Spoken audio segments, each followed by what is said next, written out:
Hello friends, मैं निशान चौधरी आप सभी का अपने और आप सभी के प्यारे चैनल द साइंस कॉमरेड में आप सभी का स्वागत करता हूं। बच्चों, आज की वीडियो में मैं आपको बताऊंगा कि क्लास 11th फिजिक्स के चैप्टर 3 लॉ ऑफ मोशन को आपको क्या अप्रोच रखनी है। बच्चों, आपको जो भी टॉपिक मैंने बताए हैं उनके बेसिक्स फॉर्मूले और उन पर ज्यादा से ज्यादा न्यूमेरिकल प्रैक्टिस करने हैं ताकि आपका जो लॉज ऑफ मोशन चैप्टर है बच्चों, जिस भी कंपटीशन की आप तैयारी कर रहे हो उसके लिए क्रिस्टल क्लियर हो जाए। हर एक टॉपिक को मैं इस वीडियो में आपको डिटेल में तो नहीं लेकिन डिस्क्राइब करूंगा कि ये है क्या। आपको केवल इतना काम करना है, जिस भी टीचर को आप फॉलो करते हो बच्चों, ब्लाइंडली उसी टीचर को फॉलो करना है, लेकिन वो जितने टॉपिक पढ़ाते हैं उनमें से जो ये मेरी इस वीडियो में जितने टॉपिक हैं उनको अच्छे से उन पर न्यूमेरिकल प्रैक्टिस करनी है। हर टॉपिक से आपको 2-2, 4-4, 5-5, 10-10 जितने भी न्यूमेरिकल मिलते हैं सब बेसिक्स फॉर्मूला के साथ अच्छे से सॉल्व करने हैं। इन टॉपिक्स पर मैं आपको ये बता रहा हूं कि आपके प्रीवियस ईयर क्वेश्चंस को देखते हुए, सारे एनालिसिस ट्रेंड्स को एनालाइज करते हुए मैंने इन टॉपिक्स को लिखा है। मैं ये आपको पूरा विश्वास दिला सकता हूं कि इसके इन टॉपिक्स के बाहर से आपको न्यूमेरिकल नहीं मिलेगा। तो चलिए बच्चों, हम वीडियो को स्टार्ट करते हैं कांटेक्ट फोर्स के साथ। तो बच्चों, सबसे पहले कांटेक्ट फोर्स होता क्या है? बच्चों, कांटेक्ट फोर्स चार टाइप के होते हैं। पहला, नॉर्मल रिएक्शन। नॉर्मल फोर्स को ही नॉर्मल रिएक्शन भी बोलते हैं बच्चों। मैं डिटेल में तो नहीं बताऊंगा लेकिन इतना बता दूंगा ये चीज है क्या, क्योंकि इससे आपको आइडिया मिले। थोड़ा वीडियो लंबा हो जाए कोई दिक्कत नहीं। दूसरे नंबर पर बात करूंगा, ये आ जाता है टेंशन फोर्स, स्प्रिंग फोर्स और लास्ट में आ जाता है फ्रिक्शन फोर्स। इन चारों कॉन्टेक्ट फोर्सेस के बारे में आप डिटेल में इसी चैप्टर में पढ़ोगे। बच्चों, एक बार बात कर लूं कि नॉर्मल फोर्स होता क्या है। आपको पता है, कोई ब्लॉक सरफेस पर रखा हुआ है तो जो ब्लॉक और सरफेस है इन दोनों के बीच में जो फोर्स लग रही है वही क्या है? नॉर्मल। टेंशन क्या होता है बच्चों? सपोज करो ये 1 kg का ब्लॉक है और ये 2 kg का ब्लॉक है। इसको किसी स्ट्रिंग से बंधा हुआ है, यानी किसी रोप से बंधा हुआ है, तो इस दोनों में टेंशन लगेगा। ये भी कांटेक्ट फोर्स है बच्चों। जब आप न्यूमेरिकल करोगे आपके गुरुजी आपको अच्छे से समझाएंगे। तीसरा, स्प्रिंग। सपोज करो ये 1 kg का ब्लॉक है, ये 2 kg का ब्लॉक है, इस बार रोप की जगह स्प्रिंग है, तो ये FSP। जैसे यहाँ टेंशन फोर्स लगती थी, यहाँ स्प्रिंग फोर्स लगती है। स्प्रिंग कांस्टेंट के होता है, FSP is equal to -KX होता है, वो आप पढ़ोगे। चौथे नंबर पर फ्रिक्शन फोर्स, इसको आप भली भांति जानते हैं। फ्रिक्शन फोर्स क्या होता है? रफ सरफेस पर लगता है, आपको पता होगा म्यू कुछ हो 0.3 या कुछ, आपको पता है। आपने सपोज करो किसी चीज को, इसको v वेलोसिटी से इधर मूव कराया तो इसका फ्रिक्शन क्या होगा? पीछे की साइड लग जाएगा। ये भी तो कांटेक्ट है। देखो, सारे कांटेक्ट फोर्स है। ये इससे कांटेक्ट में है, ये इससे कांटेक्ट में है, ये इससे कांटेक्ट में है। तो ये कांटेक्ट फोर्स हमारे सिलेबस में 4 टाइप के हैं जो लॉज ऑफ मोशन में आपको पूरे इसी चैप्टर में पढ़ने को मिलेंगे। तो बच्चों, ये थे कांटेक्ट फोर्स। तो पहला टॉपिक आपको समझ आ गया होगा। अब चलते हैं हम दूसरे टॉपिक की तरफ। दूसरा टॉपिक का क्या नाम है बच्चों? Non contact force. जो इसमें चीजें आएंगी, सबसे पहले मैं बता देता हूं नॉन कांटेक्ट फोर्सेस क्या क्या हैं। ये एक्चुअल में आप डिटेल में पढ़ोगे क्लास 12th में। इसमें क्लास 11th में एक अलग से सेपरेट चैप्टर है, उसमें आप पढ़ोगे ग्रेविटेशनल फोर्स। क्या बच्चों? Gravitational force. ग्रेविटेशनल फोर्स क्या होता है बच्चों?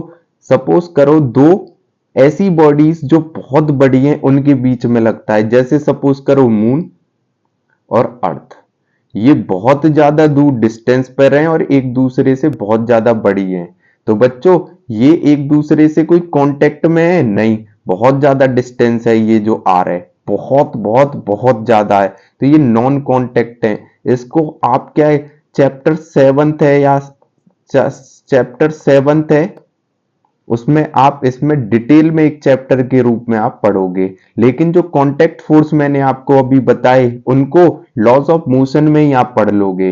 दूसरे नंबर पर आ जाता है नॉन कांटेक्ट फोर्स के अंदर ही इलेक्ट्रोस्टैटिक फोर्स। क्या आ जाता है बच्चों, इलेक्ट्रोस्टैटिक फोर्स। इलेक्ट्रोस्टैटिक्स फोर्स को भी आप कहां पढ़ोगे, क्लास 12th में एक अलग चैप्टर के रूप में।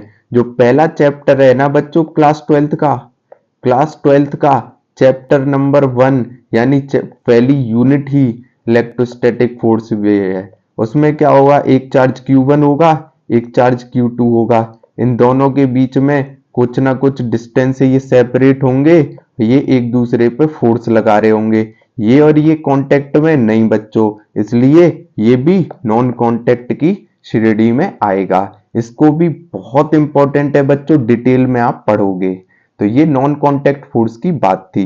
अब चलते हैं, फ्री बॉडी डायग्राम क्या होता है बच्चों, इसको समझना है। हालांकि ये टॉपिक नहीं है, लेकिन Newton law first law, Newton second law, Newton third law, आप इनके न्यूमेरिकल कांटेक्ट फोर्स के न्यूमेरिकल तभी बना पाओगे जब आपको कांटेक्ट फ्री बॉडी डायग्राम बनाना आएगा। जैसे सपोज करो, मैं एक एग्जांपल लेता हूं सिंपल। एक ब्लॉक ये है, एक ब्लॉक ये है, दो। अब यहां पर ये 2 kg का ब्लॉक है, ये 4 kg का ब्लॉक है।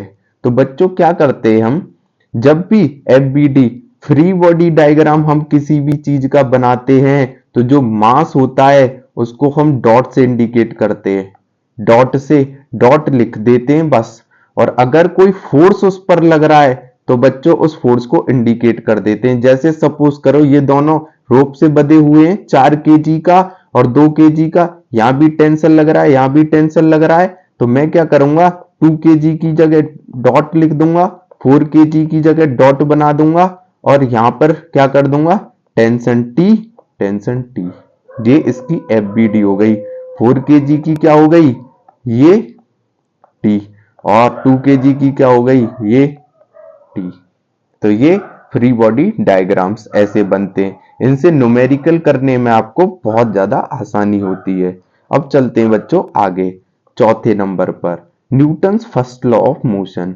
बच्चों इस पर न्यूमेरिकल करना है आपको, ज्यादा से ज्यादा न्यूमेरिकल करने हैं। हालांकि मैं देता हूं कि न्यूटन का फर्स्ट लॉ होता क्या है। बच्चों न्यूटन ने 3 लॉ दिए। पहले लॉ में उन्होंने बोला, ये एक्चुअल में गैलीलियो का आइडिया था, लेकिन न्यूटन ने भी इस पर काम किया। गैलीलियो ने थोड़ी सी अधूरी बात बोली थी, न्यूटन ने इसको पूरा कर दिया था। इन्होंने कहा था कोई भी बॉडी अगर रेस्ट पर है तो वो रेस्ट में रहना चाहती है, कोई बॉडी अगर मोशन में है तो मोशन में रहना चाहती है, अनटिल एंड अनलेस जब तक कोई एक्सटर्नल फोर्स ना लगे। यानी सिंपल सी बात करूं, जो भी न्यूमेरिकल आपको first law of motion, Newton first law of motion मिलेगा वो F is equal to M A के फिनोमिना में ही मिलेगा। यानी force is equal to mass into acceleration. ए अगर आपको अच्छे से आता है तो आप हर एक न्यूमेरिकल जो न्यूटन लॉ ऑफ मोशन का है वो सॉल्व कर लोगे। अब चलते हैं पांचवें टॉपिक की तरफ, लेमिस थ्योरम। लेमिस थ्योरम हालांकि वेक्टर में पढ़ा दिया जाता है बच्चों, लेकिन मैं आपको यहीं पर समझा दूंगा क्योंकि उधर छूट गया था। कुछ नहीं है, लेमिस थ्योरम क्या है, इजीली टैकल करता है ये थीटा वाले क्वेश्चंस को। जैसे सपोज करो ये है, ये एक्स एक्सिस है, ये वाई, ये जेड, ये एफ फोर्स है, एक्स एक्स एफ वाई है और ये एफ जेड है।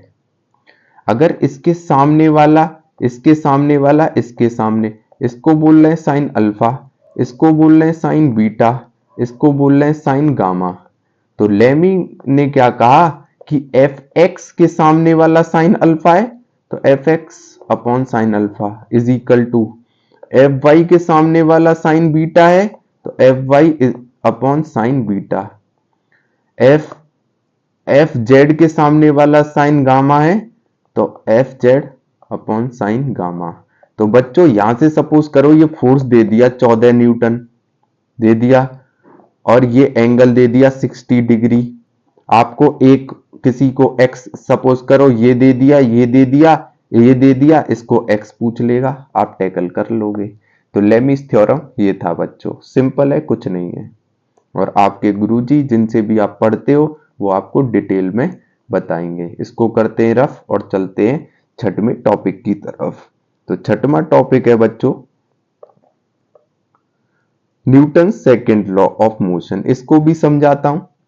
Newton second law of motion में बच्चों न्यूटन ने क्या कहा था? न्यूटन ने ये कहा था कोई भी बॉडी है अगर उसको अगर हम मोमेंटम को चेंज करें, मतलब जो moment directly proportional to force applied, यानी जितना फोर्स अप्लाइड हो रहा है वो चेंज इन मोमेंटम के इक्वल है। यानी सिंपल सी बात करूं F is equal to dp upon dt।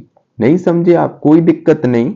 मैंने क्या कहा, सपोज करो मैं और आप हैं, मैं हूं, ये मैं हूं, मी, और ये आप हो। हमने क्या किया, 100 मीटर ट्रैक पे गए हम। 100 मीटर का ट्रैक है बच्चों ये, हमें 100 मीटर रेस दौड़नी है। ये स्टार्टिंग पॉइंट पर है, ये मैं हूं और ये आप हैं। हम दोनों सपोज करो आप 20 किलोमीटर पर घंटे की स्पीड से दौड़ रहे हो, मैं 20 किलोमीटर पर घंटे की स्पीड से दौड़ रहा हूं, और आप 25 किलोमीटर पर घंटे की स्पीड से दौड़ रहे हो। बच्चों मुझे बताओ, आपको 100 मीटर रेस करनी है तो आप 100 मीटर तक अपनी जी जान लगा दोगे, मैं भी अपनी जी जान लगा दूंगा। इसके बाद मुझे बताओ, आप जान नहीं लगा रहे हो, आप अपनी एनर्जी नहीं भी लगा रहे हो, तब भी कम से कम यहां तक तो दौड़ जाओगे। यही इन्होंने कहा कि जो फोर्स है डायरेक्टली प्रोपोर्शनल है किसके? Change in displacement with respect to change in momentum with respect to time. यानी F इज इक्वल टू क्या हो गया? dp upon dt। अब कह रहे होंगे डायरेक्टली हटा, k की वैल्यू 1 स्पेसिफाइड कर ली जाती है। F is equal to dp upon dt से आपके न्यूमेरिकल्स हिल जाते हैं। लेकिन इसकी अगर मैं बात करूं यूनिवर्सल फॉर्मूला क्या है, तो मोमेंटम को बच्चों p को mv लिखते हैं, जहां पर मास कांस्टेंट होता है। तो F is equal to m D M upon D T. वी मास कांस्टेंट होता है, बाहर आ जाता है, dv अपॉन dt हो जाता है। आपको पता है acceleration A is equal to dv upon dt होता है, तो यहां से ma आ जाता है। तो ये भी एक्चुअल में फर्स्ट लॉ ही है, लेकिन सेकंड लॉ इन्होंने फर्स्ट लॉ को ही मॉडिफाई कर दिया। यानी F is equal to ma ही क्या है? F is equal to dp upon dt। Crystal clear बच्चों? ये फर्स्ट लॉ है, ये सेकंड लॉ है। ये भी आपको समझ आ गया होगा। इस पर आपको न्यूमेरिकल प्रैक्टिस करने हैं। अब चलता हूं बच्चों आगे कंस्ट्रेंट मोशन पर। कंस्ट्रेंट मोशन हालांकि बच्चों इजी कर देता है सारे न्यूमेरिकल्स को, एसिलेशन वगैरह यहां से पूछता है। ये जब मैं आपको पढ़ाऊंगा तो इसको एक अलग से डिटेलिंग हम कर देंगे। इसमें सिंपल सी बात है, एक को रिस्पेक्ट में लेके करते हैं। जैसे सिंपल मैं एग्जांपल करूं पुली वाले क्वेश्चंस, सपोज करो ये मास है m, ये मास है 2m, सपोज करो। अब ये बोल रहा है ए एसिलेशन से ऊपर जा रहा है, तो इसका एसिलेशन बताओ। तो कंस्टेंट मोशन के ऐसे क्वेश्चंस होते हैं, इसमें हम करते हैं summation of t1 a1 plus summation of t2 a2 is equal to 0। ऐसे करके ये सॉल्व होते हैं। जब आपको डिटेल में पढ़ाऊंगा तब कंस्टेंट मोशन को अच्छे से स्पेसिफाइड करेंगे। बहुत कॉम्प्लिकेट हो जाते हैं, जबकि न्यूमेरिकल इजीली सॉल्व हो जाते हैं जब हमें ये समझ में आने लगता है। अब चलते हैं 8वें टॉपिक की तरफ। 8वां टॉपिक है impulse and change in momentum. Actual में इंपल्स को ही चेंज इन मोमेंटम बोलते हैं। अब ये होता क्या है बच्चों इंपल्स? बच्चों इंपल्स कुछ नहीं है, बहुत सिंपल सी बात है। एक एग्जांपल मैं दूंगा। सपोज करो आपको मैं क्या करूं, एक सुई चबाऊं, यानी एक इतनी जल्दी से कुछ भी चीज आपको प्रिक की मैंने, जो आपको जैसे ही आपको पता लगेगा कि आपको मैंने सुई चुबाई, उससे पहले मैं उसको हटा लूंगा। यानी क्या हो जाएगा? Within seconds. जैसे एक चीज है, मोमेंटम क्या होता है? Change in momentum delta P, यानी M delta V, delta M V, यही तो है चेंज इन मोमेंटम। मुझे बताओ F is equal to dp upon dt था बच्चों, था। अब मुझे बताओ अगर मैं dp is equal to F dt लिख दूं तो कोई दिक्कत है? फोर्स इनटू टाइम, यानी जो चेंज इन मोमेंटम है, यानी जो इंपल्स है वो क्या हो रहा है? फोर्स में एक इंस्टेंट टाइम से इनटू कर दो, वही क्या हो गया? इंपल्स। इंपल्स को बच्चों जे से भी हम इंडिकेट कर लेते हैं। Crystal clear? कुछ हुआ? मैंने सिंपल भाषा में बताया। आपको चेंज इन मोमेंटम पता है? बिल्कुल। क्या था? Delta P is equal to delta M V. F is equal to DP upon D T आपको पता है? बिल्कुल। सेकेंड लॉ ऑफ मोशन से पढ़ के आए। तो चेंज इन मोमेंटम क्या हो गया? इसको मैं यहां ले गया तो एफ डी टी। अब मुझे बताओ चेंज इन मोमेंटम ही तो क्या है? इंपल्स। बिल्कुल। तो इंपल्स क्या हो गया? Force into time. Crystal clear बच्चों? इन दोनों में रिलेशन भी मैंने निकाल दिया तो नौवां टॉपिक भी क्लियर हो गया। यानी delta P is equal to J is equal to F into T या F D T. Crystal clear बच्चों? अब चलते हैं 10वें टॉपिक की तरफ, स्प्रिंग फोर्स। ये मैं बता चुका हूं आपको बच्चों, तब भी आप समझो। स्प्रिंग फोर्स एक कांटेक्ट फोर्स है बच्चों। इसमें क्या है? आपको न्यूमेरिकल लगाने डिटेल में, इसमें कुछ नहीं है। आपको ये पढ़ना पड़ेगा हुक्स लॉ क्या होता है, F is equal to minus K X, उन सब में। फिर उसके बाद combination of spring, cutting of spring. यहां पर दो कंडीशन आएंगी, एक सीरीज की, एक पैरेलल की। सीरीज और पैरेलल में आपको इतना याद रखना है, हालांकि आपके गुरुजी आपको ड्राइव करेंगे सीरीज। आपको रेजिस्टेंस का तो पता होता है, सीरीज और पैरेलल सबको नहीं पता? मैं नहीं मान सकता, क्योंकि 9th क्लास में आप पढ़ के आते हो, 9th और 10th में। रेजिस्टेंस होता है सीरीज पे R1 प्लस R2 और पैरेलल पर होता है 1/R1 plus 1/R2, so on. लेकिन यहां पर क्या होता है, स्प्रिंग की कहानी में ये उल्टा हो जाता है बच्चों। हो क्या जाता है? सीरीज में हो जाता है अगर सीरीज की बात करूं 1/F1 प्लस F2, FSP जो भी है, F2 वगैरह। यहां पर क्या हो जाता है? 1। और पैरेलल में क्या हो जाता है? ये मतलब इसका रेसिप्रोकल हो जाता है। ये जो पैरेलल वाला है वो सीरीज में चला जाता है, और जो सीरीज वाला है वो पैरेलल में चला जाता है, F1 plus F2। Crystal clear हो गया होगा। हुक्स लॉ से F is directly proportional to minus F is directly proportional to X, तो F हो जाता है माइनस के एक्स। ये हो जाता है F directly proportional to X था। यानी सीधी सी बात है, अगर मैं K की बात करूंगा तो इनवर्सली प्रोपोर्शनल टू X हो जाएगा। कटिंग वाली चीज में ये भी काम आती है। अब चलते हैं आगे। ये भी क्लियर हो गया। आप डिटेल में पढ़ना चाहते हो तो कमेंट में कमेंट करो। लॉज ऑफ मोशन भी मैं अच्छे से डिटेल में आपको पढ़ा दूंगा। अब चलते हैं चौथे टॉपिक की तरफ। तो बच्चों चौथे टॉपिक की तरफ, वो चौथे के 12वें टॉपिक की तरफ चलते हैं हम, और इस चैप्टर को जल्दी से रैप अप करते हैं। तो अब दो बातें बच्चों, इनर्शियल और नॉन इनर्शियल फ्रेम। ये क्या होता है बच्चों? कुछ नहीं है, एक एग्जांपल के थ्रू मैं आपको समझाऊंगा। सपोज करो ये एक लिफ्ट है, आप यहां पर खड़े हो, आपका कोई साथी है, या लिफ्ट है ऊपर जा रही है ए एसिलेशन से। मैं क्या कह रहा हूं, आप इस लिफ्ट और इस आपके दोस्त के रिस्पेक्ट में कहां पर हो? ग्राउंड पर, यानी रेस्ट पर। लेकिन मैं क्या कहता हूं, अगर आप, ये पहली सिचुएशन है बच्चों। दूसरी, ये जो लिफ्ट है ए एसिलेशन से ऊपर जा रही है, आपका दोस्त भी ऊपर जा रहा है, और आप क्या हो, यहां पर ना हो कि इसके साथ ही मोशन में हो। याद रखना, कुछ नहीं करना, इस एसिलेशन को हटाते हैं, एम ए नीचे लगा देते हैं। यानी ये आपकी इंडिकेट कर रहा है किसको? फ्रेम को। फ्रेम को इंडिकेट कर रहा है बच्चों। ये आप यहां रेस्ट पर हो इस मोशन की कंडीशन में, यहां पर आप चल रहे हो, एसिलेशन हटा, एम ए नीचे लगा। यानी ये सीडो फोर्स भी यहां पर काम करता है।